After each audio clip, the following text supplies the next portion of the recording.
Inicia la programación hoy lunes 15 de agosto aquí en La Rinconada. Suerte para todos. Y NH Televisión le lleva la emoción directo a su centro hípico en todo el territorio nacional. Quietas todas. Bien, sonó el timbre, se abrieron las puertas, allá van las participantes de la primera carrera del programa. Parejita por dentro, en a la punta Miscarinei colocando medio cuerpo sobre Princess Nikita, que anda en el segundo lugar. En el tercero viene avanzando Linda Anarela, hacia el cuarto por líneas externas se moviliza Might and Love, por líneas internas en el quinto lo viene haciendo Barbarella.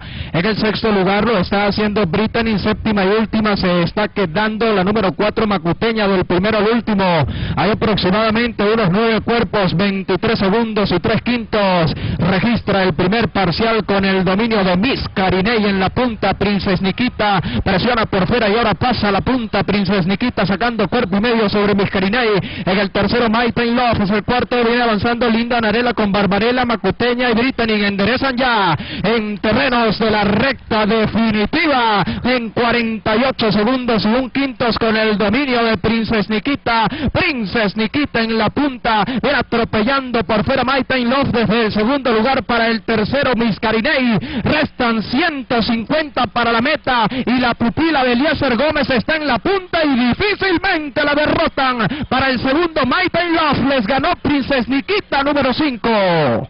A 4 cuerpos en el segundo, arriba Might and Love, para el tercero Barbarella, en el cuarto Macuteña, quinta Miscarinei. En las restantes posiciones Linda Anarela con Brittany en el último lugar.